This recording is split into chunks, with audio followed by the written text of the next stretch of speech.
kamari kan bah tos dicarioskeun upami kasurupan mah kan teu kenging sagala rupi nya bahnya. Naon?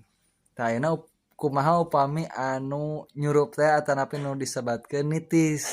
Sareng aya nu sok nya sami panginten nyebatkeunana teh nyurup atau nitis ti Prabu Siliwangi. Tah eta kumaha bah?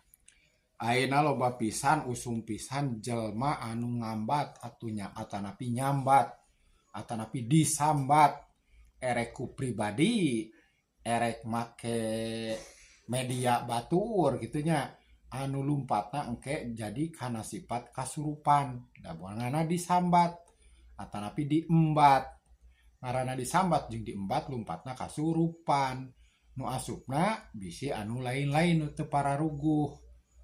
Tah ayeuna aya teu jalma nu ayeuna bisa katitisan Prabu Siliwangi anggapna kitu. Tah kitu maksudna teh. Nah, eueuh nu teu mungkin. Kabeh ge mungkin ngan meureun aya syaratna. Ari ngaranna nitis atanapi nyurup ceuk urang Sunda paling henteu kudu aya patalian getih. Nuhun. Hiji. Nu kadua kudu aya patalian sifat ajaran nu sarua. Nuhun. Nu katilu aya sifat paduli kana trah pakem-pakem kasiliwangian.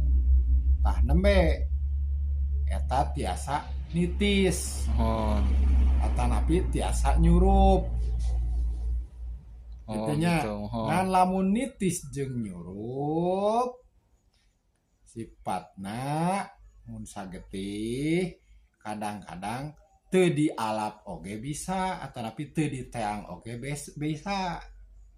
Eta disebutna nyurup.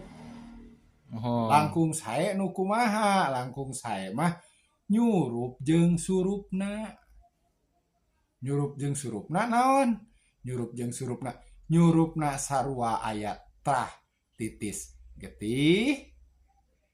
Surupna ku urang dialap disaruakeun tina pakem-pakem ajaran sacara agama jeung sacara budaya.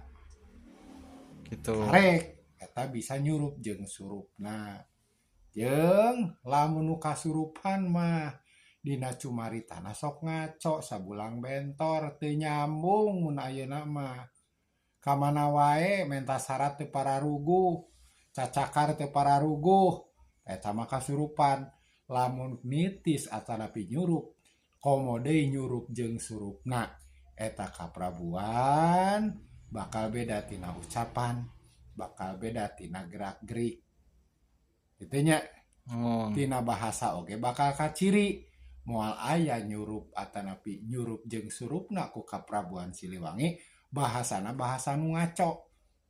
Kudu ngaluarkeunna namun dina babasan Sunda nu hade ta insyaallah mun kitu mah. Nah, amin.